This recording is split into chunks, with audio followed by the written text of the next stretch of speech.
아니겠습니까? 선악과를 하나님은 아담과 하와가 죽을까봐가 먹지 말라고 하고, 사단은 아담과 하와가 살까봐 먹으라고 하였습니다.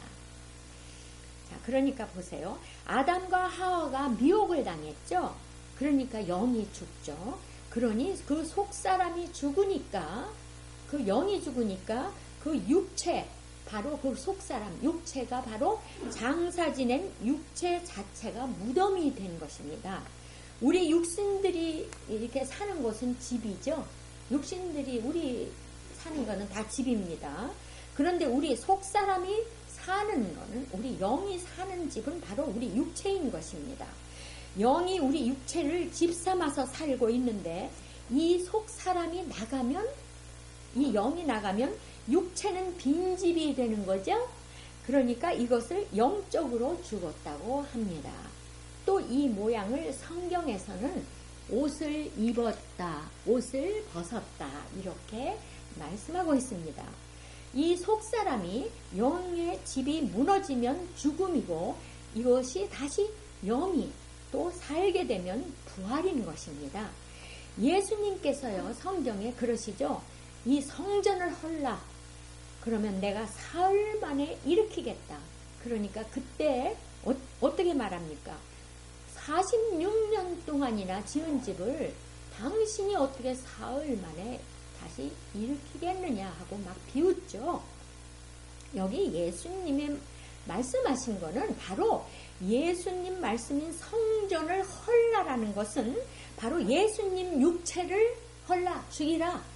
그러면 내가 다시 일으키겠다 하는 거는 나는 사흘 만에 부활한다, 이 말씀인 것입니다. 내 안에, 즉 진리가 없어도, 자 보십시오. 이 안에 진리가 없어도, 말씀이 없어도 우리 육체는 걸어다니죠. 살죠. 즉 무덤이 걸어다닌다는 그 깨달음이 이제 우리는 있게 된다는 것입니다. 거짓 선지자들, 목자들이요, 비진리 가지고 막 미혹을 하죠. 미혹을 하면 이것은 바로 어떻게 합니까? 속 사람을 죽이지 않습니까? 영을 죽이지 않습니까? 그러니까 살인하는 것이 되겠습니다. 기록에 살인자는 천국을 가지 못한다고 그랬습니다. 바로 그게 육신을 죽인 것을 가리킨 게 아닙니다. 자, 공동묘지 아시죠? 죽은 사람을 하나하나 이렇게 묻어나가는 장소가 거기가 공동묘지 있지 않습니까? 그러니까 자꾸 무덤이 자꾸 늘어나가죠. 성경에서는요, 영적으로 거짓 선지자들이 미혹해 가지고 그 속사람이 죽게 되니까 그 무덤을 표현한 바로 그 예수님 말씀이 있습니다. 마태복음 23장에 보면은요, 화 있을진저. 자, 여기 화 있을진저는 바로 심판의 말씀입니다.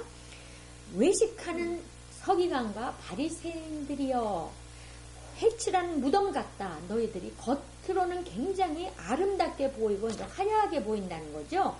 그러나 그 안에 죽은 사람의 뼈와 모든 더러운 것이 아주 가득하다. 성도 여러분, 요즘 기독교계를 우리가 좀 생각해 봐야 될 이유가 있지 않습니까? 하기는 그 자체가 깨닫지를 못하고 있습니다. 그 거짓 선지자들이 그 진리의 말씀이라고, 내가 진리의 말씀이다, 이것을 이러고 전하는데 그 듣는 이들 자체가 그것이 미혹하는 것을 모른다는 것이죠. 그것이 문제인 겁니다. 바로 영이 죽은 사람들의 조직체와 교단이나 교회, 바로 영이 죽은 것을 비진리로 형성된 교단이나 교회를 본다면 그 속에 있는 사람들은 다 영적으로 죽은 자들이고 그 조직체가 바로 무덤이 된다는 것입니다. 초림 때는 바로 아까 말씀드린 대로 서기관과 바리새인들, 그 엄청난 조직체가 무덤이죠. 바로 예루살렘 성전이었다는 것이죠. 이 예루살렘 성전을 오늘날은 어떻게 이해해야 되겠습니까? 산 목자인 척하고 일꾼이라고 하고 하나님의 사자라고 하고 이곳이 하나님의 집이다. 이렇게 오랜 세월을 이렇게 해왔으니까 모두 믿어왔죠. 그것을 의심하는 사람은 하나도 없습니다.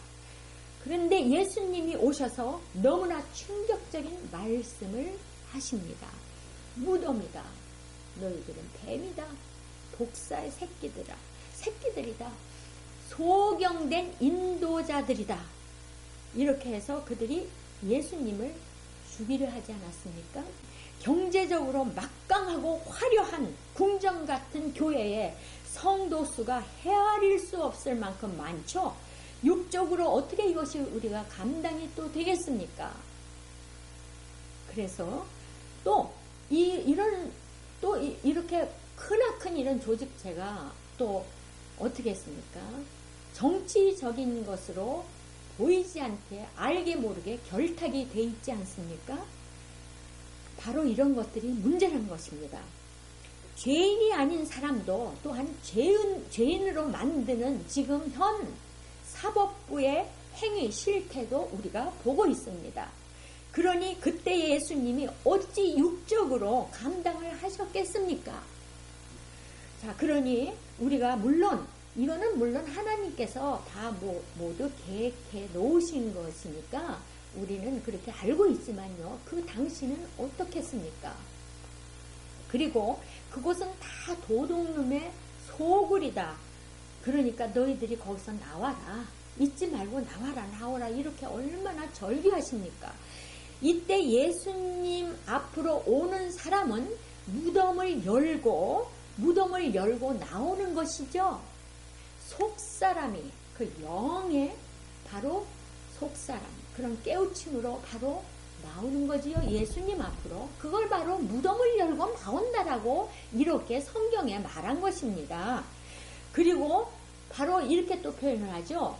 그 무덤을 열고 나올 때 그곳에 피니 힘줄이니 곧 뼈에 힘줄이 입혀지고 살이 입혀지고 그리고 그 뼈들이 다시 살아나서 무덤을 열고 나온다. 바로 이것이 거듭남이요. 바로 부활인 것입니다. 영적 거듭남입니다. 사망에서 생명으로 옮긴 것입니다. 자, 무엇을 통해서요? 예수님의 말씀, 진리의 말씀을 통해서 그렇게 된 것입니다. 예수님이 대언자이니까 하나님께서 육신으로 말씀이 육신되어서 오신 것 아닙니까? 산 사람은요 절대 무덤 속에 있을 수가 없죠.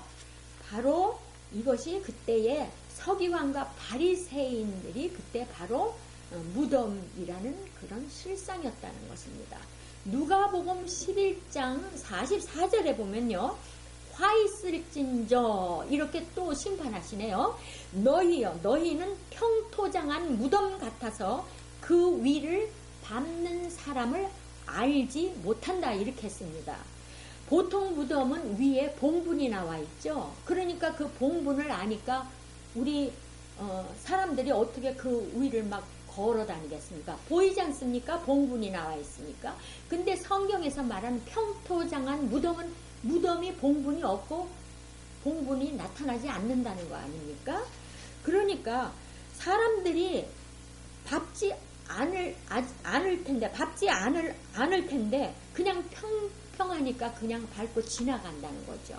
한마디로 말하면 이 평토장한 무덤이나 회칠한 무덤이나 다 어떻게 합니까? 거짓이요 가식적인 무덤이라는 거죠. 사람을 무덤에 이렇게 잡아놓고 밖에는 절대 아닌 척 한다는 것입니다. 오늘날도 거짓 목자와 거짓 교리를 담고 있는 교회가 마치 회칠한 무덤같이 번지를 하죠. 얼마나 화려합니까? 안에는 죽은 자들이 있는 것 같이 시체들이 가득 진리의 말씀이 없기 때문에 가득한 것입니다. 그래서 더 나아가서는요. 근데 이렇게 무서운 것은 이런 죽은 자들이 전도하고 말씀을 전하는 제일 위에 그 교리를 갖고 있는 자들이 바로 죽은 자들을 죽여요. 그 영적으로. 그래갖고 죽은 자들이 이렇게 전도한다는 것입니다. 또 죽은 자들을. 정말 진리의 말씀이 있는 하나님이 집이라면은 돈 가지고 서로 싸우지 않는다고 봅니다. 어떻게 진리의 말씀이 있다면요 그렇게 서로 싸웁니까? 돈을 몰래 어떻게 해요? 착복을 했느니 또 그것을 또 드러내서 서로 밝혀야 되고 또 나는 아니라고 그러고 서로 진리의 말씀이 있는 한 교회에 어떤 조직체 아니라면요 서로 양보하고 사랑하는 그 성령의 9가지 열매를 어떻게 목자들이 감히 어떻게 자신있게 그렇게 말씀을 전달할 수 있겠습니까? 지금 막 싸움을 하고 있고 서로 핥히고 서로 비난하고 비판하고 있는데 말입니다. 정말 부끄러운 줄 알아야 되겠습니다. 그러니까 결국은 그것이 거짓 교리였다는 것입니다. 그런 것이 나타날 수가 없죠. 그래서 이것을요 성경에서는 바로 그러한 것을요 죽은 자가 죽은 자를 장사 지낸다고 말합니다. 어떤 사람이 미혹당하여서 영적으로 죽었는데요. 미혹당해서 영적으로 죽었어요. 근데 자신은 절대 죽었다고 하지 않는데 사실 이것은 본인이 죽은 자체를 모르거든요. 육신적으로 이미 죽은 사람은 어떻게 내가 죽었다 이렇게 압니까? 모르죠. 자 보십시오. 하와 경우에도요. 하와가 먹고 아담한테 주었죠. 그러면 만약 이것이 진짜 과일이라면 열매라면은요. 하와는 죽고 아담은 죽지 않았을 것입니다. 그렇죠? 육체적으로요. 그렇지 않습니까? 그런데 아담이 하와가 먹은 다음 죽은 거 보면은 어떻게 해요? 이거는 바로 영이 죽었다는 거가 말하게 되겠죠. 아담이 그러고 나서도 930살까지 살았는데요. 그러고요. 아담이 하와가 이제 아담한테 줬죠, 먹고. 그러면은 하와는 죽었을 텐데 아담이 하와 죽었다 보면은 그걸 먹었을까 하는 게 우리가 의심스럽습니다. 자, 오늘날 거짓 교리의 무덤, 교회를 해칠한 무덤이라고 했으니까 이것은 죽은 자가 그 사람을 죽여서요. 영적으로 죽여서 죽은 자를 자기들 교단, 무덤 속으로 끌고 들어가니까 바로 이것이 죽은 자가 죽은 자를 장사 지낸다고 하는 것입니다.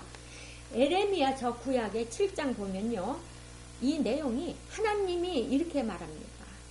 에레미야한테 하나님이 막 말하죠. 에레미야야 저 교회 성전 교회 지금 같으면 화려한 우리 이런 교 입구에 가갖고 말해라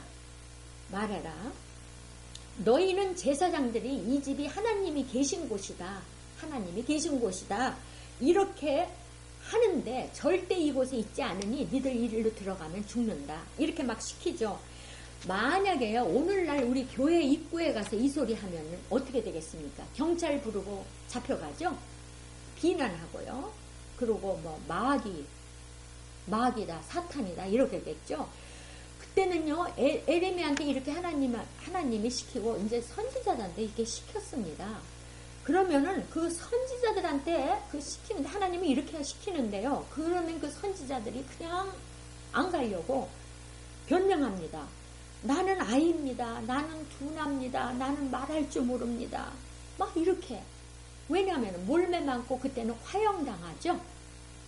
그래서 그렇게 자꾸만 말합니다. 그렇지만 순종했습니다. 이런 일이 바로 시대마다 있고 지금도 있다는 겁니다. 지금도 있지 않습니까? 하나님이 그 집에 살지도 않는데 그들이 하나님이 집이라고 하거든요. 그래서 하나님이 묻죠. 여기가 도둑놈의 소굴이로 보이는데 보이지 않느냐. 그런데 그들은 그렇게 보이지 않는 거죠. 그러니까 하나님이 보아라. 너희들 눈에는 어떻게 보일지 모르지만 내 눈에는 다 도둑놈 소굴이다. 이렇게 말씀하십니다. 그때 바로 에레미야 입장으로 나타나신 분이 바로 예수님이라는 겁니다. 그 구약에 바로 에레미야를 예수님의 입장으로 나타난 거죠. 그래서 예수님이 예루살렘의 성전에 가서 바로 도둑놈의 소굴이라고 말씀하신 겁니다. 구약에 예언해 놓은 것이 바로 신약에 와서 예수님으로 나타나지 않으셨습니까? 그러니까 우리가 해야 될 일은 진리